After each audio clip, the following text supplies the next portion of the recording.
Chaque été, les feux de forêt dévastent les paysages français, menaçant les habitations, la nature et les vies. Ces feux s'étendent de plus en plus vers le nord et deviennent chaque année plus intenses. Pour les combattre, il faut d'abord comprendre comment ils naissent. Le triangle du feu, c'est-à-dire le combustible, l'oxygène et la chaleur. Dans les forêts, le combustible est constitué d'herbes sèches, de feuilles et d'arbres. L'oxygène est partout.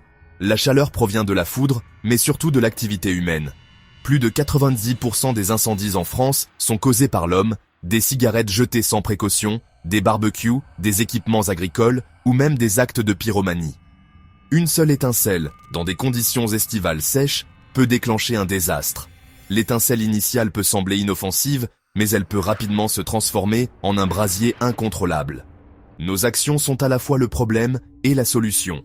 Une simple négligence peut détruire des écosystèmes entiers. Comprendre cela est la première étape de la prévention. L'avenir de nos forêts dépend de ce que nous ferons ensuite. Voyons comment un petit feu devient une menace dévastatrice. Une fois qu'un feu se déclare, 3 facteurs déterminent sa propagation: la météo, la topographie et la végétation. Un temps chaud et sec transforme les forêts en poudrières, mais le vent est le véritable accélérateur. Le vent attise les flammes, pousse le feu vers l'avant et transporte des braises, appelées brandons, loin devant, déclenchant de nouveaux foyers. Cela rend les feux imprévisibles et dangereux, franchissant souvent des barrières comme les rivières ou les routes. En 2022, des vents violents en Gironde ont créé une situation parfaite, les feux changeant de direction et se propageant rapidement. La projection de brandons peut piéger les pompiers et forcer des évacuations massives. Le vent peut transformer un incendie gérable en une catastrophe régionale en quelques minutes.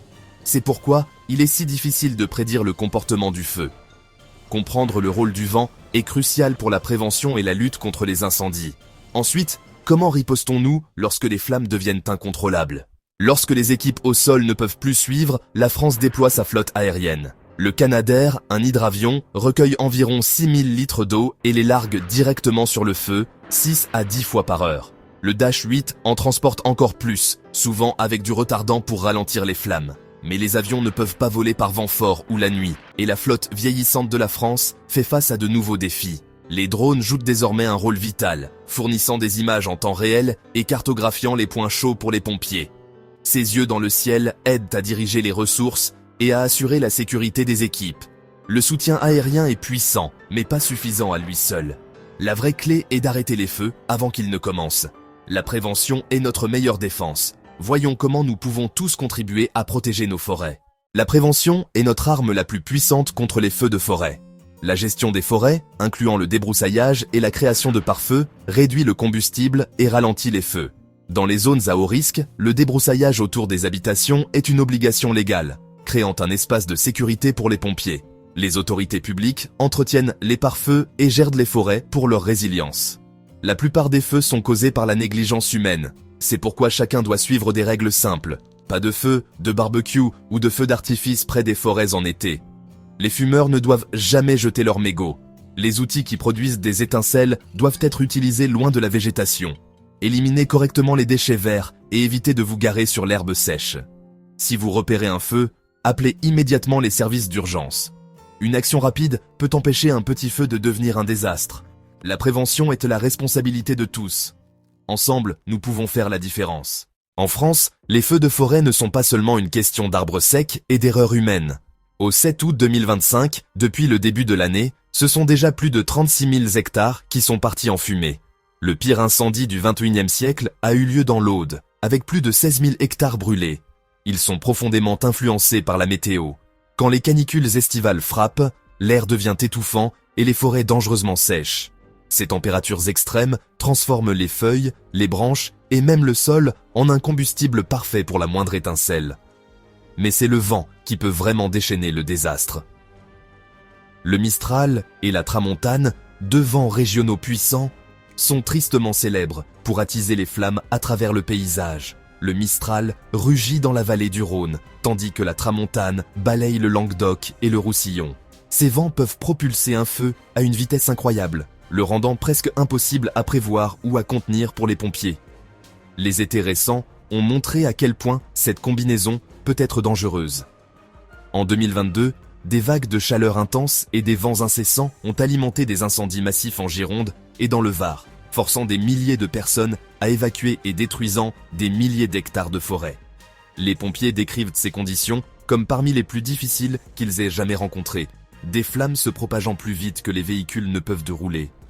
Une fumée si épaisse qu'elle obstrue le soleil, et des changements soudains de vent qui peuvent piéger même les équipes les plus expérimentées. Ces forces météorologiques signifient que dans certaines régions, surtout le sud méditerranéen, chaque été apporte le risque d'un autre incendie record. Comprendre la puissance de la chaleur et du vent est essentiel, non seulement pour ceux qui combattent les feux, mais pour nous tous qui voulons protéger nos forêts. Le changement climatique fait des feux de forêt un défi majeur pour la France. Les méga-incendies récents ont montré qu'aucune région n'est à l'abri et que notre réponse actuelle est poussée à ses limites. Nous devons investir dans des équipements modernes, une gestion forestière plus intelligente et de nouvelles technologies. Planter des arbres résistants au feu et utiliser des animaux de pâturage pour débroussailler font partie de la solution. Les campagnes de prévention et les lois plus strictes fonctionnent, mais chaque citoyen joue un rôle. Chaque incendie évité est une victoire silencieuse. Protéger les forêts est le travail de chacun, citoyens, touristes, fonctionnaires et propriétaires fonciers. En comprenant les risques d'incendie et en agissant de manière responsable, nous devenons la première ligne de défense. L'avenir de nos forêts dépend de la vigilance et de l'action collective. Ensemble, nous pouvons assurer la sécurité de nos forêts pour les générations à venir. La lutte est difficile, mais unis, nous pouvons gagner. Merci d'avoir regardé. Pour ne rien manquer de nos prochaines vidéos, abonnez-vous à Minute Mind et activez la cloche. À très vite pour de nouveaux contenus fascinants.